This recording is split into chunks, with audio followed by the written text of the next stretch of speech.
Hey guys, well, today I must confess that I'm absolutely hooked on Metaphor ReFantazio. It's way more than just fantasy Persona. Though, given how much I love that series, that's not a bad comparison in my book.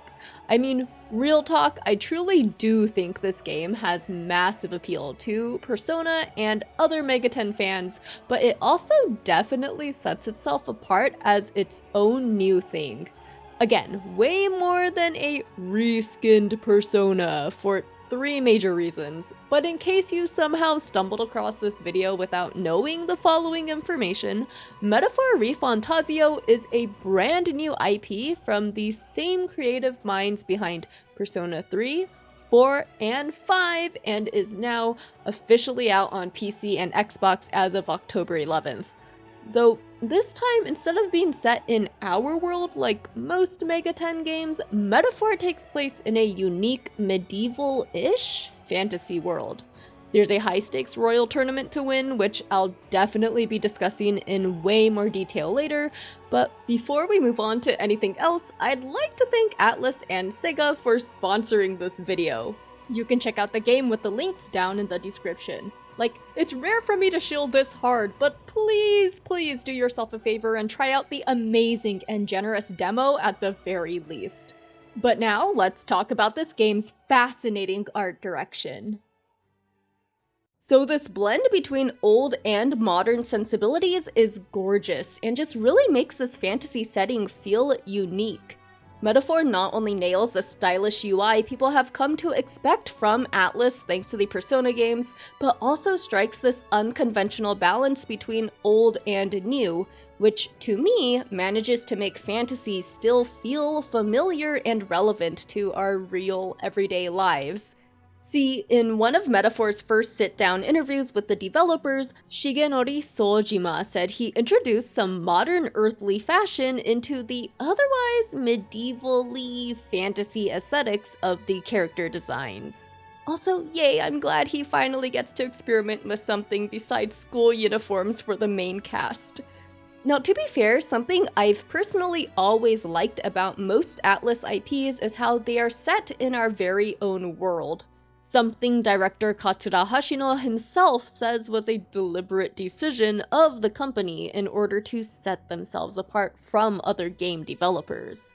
But even though Metaphor ReFantazio is different to the Atlus norm, with its own fantasy world and own fantasy country, the United Kingdom of Uchronia, complete with magic and monsters in it, knowing Sojima's direct real-life art inspirations gives Metaphor some grounding and uniqueness it might not otherwise have. Plus, I can't help but suspect knowing all of this will only end up adding to whatever thematic, metaphorical commentary this game is setting up regarding connections to humanity.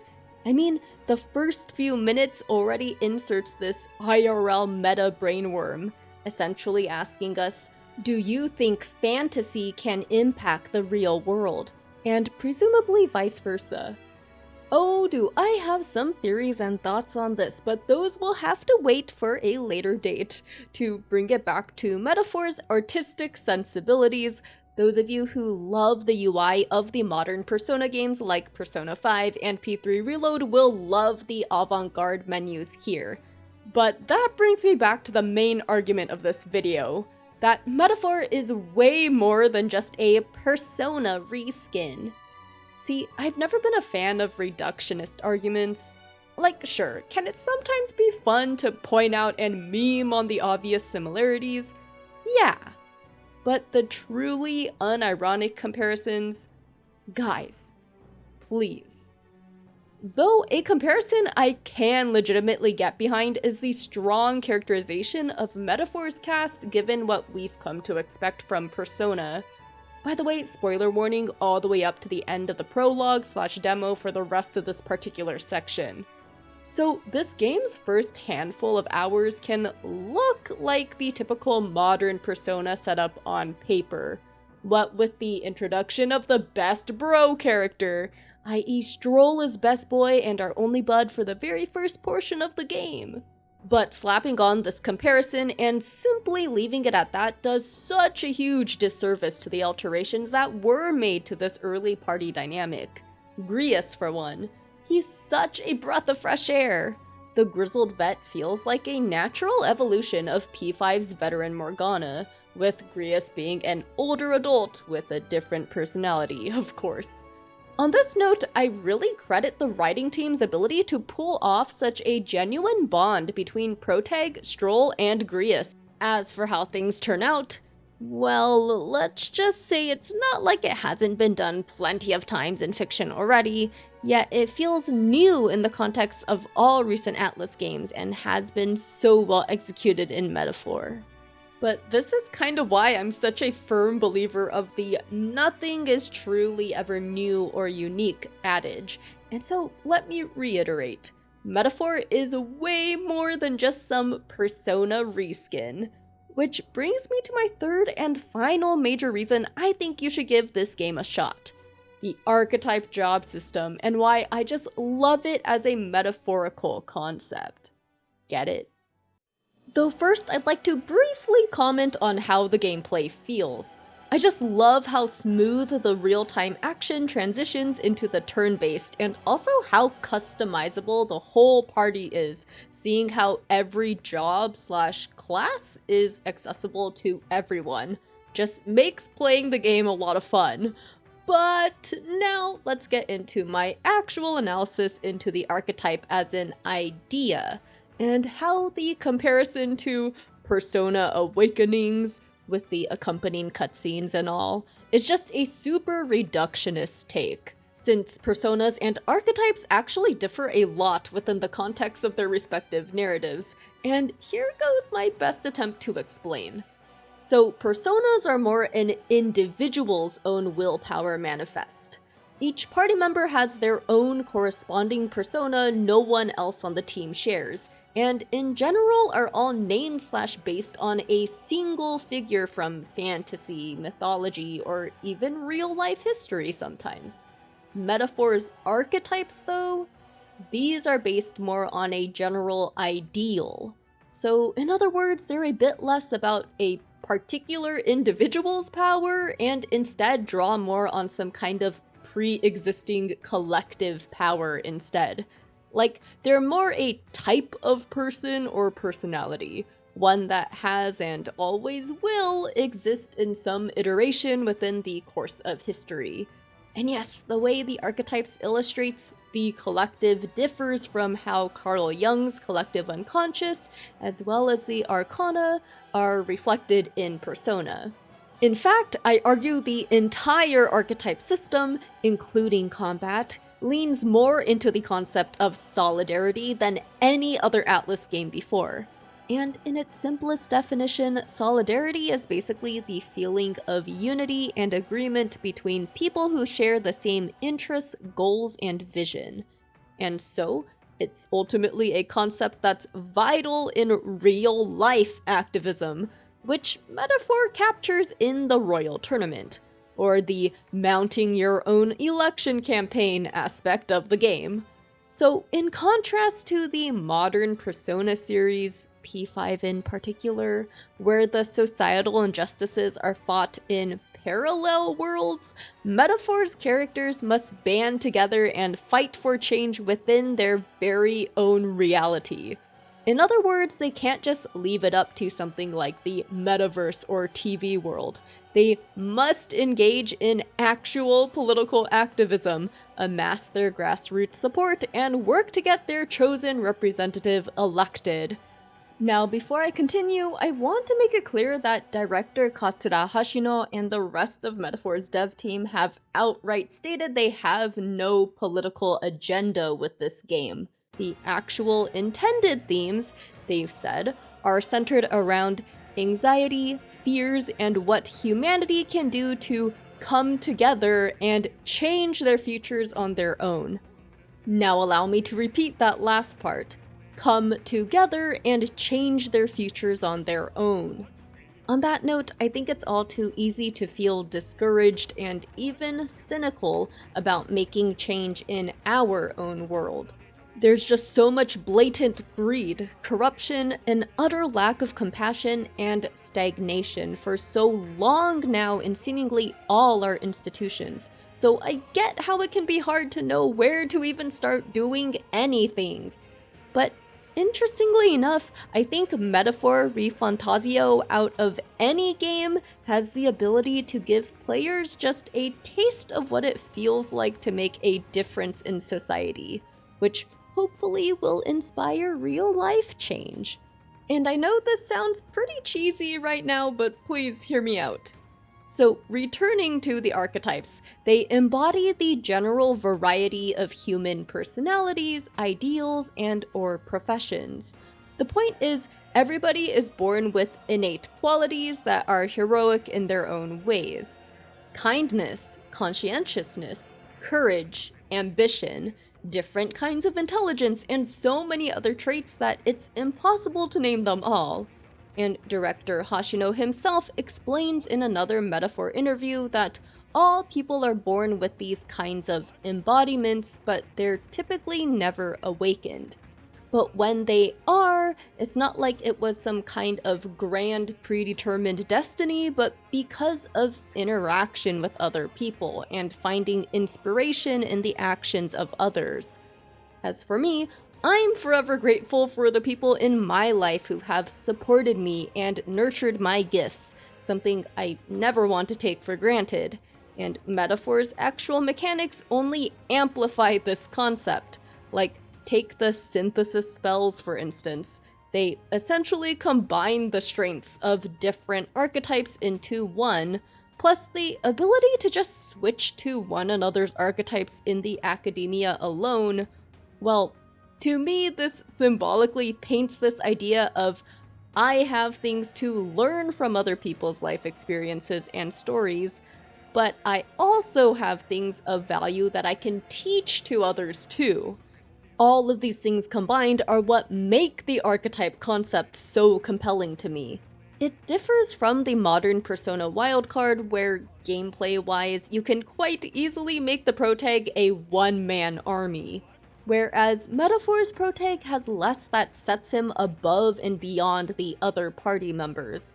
For example, a modern Persona protag can still fuse and summon personas from any arcana, though they will miss out on fusion bonuses if they don't find/meet the corresponding social link.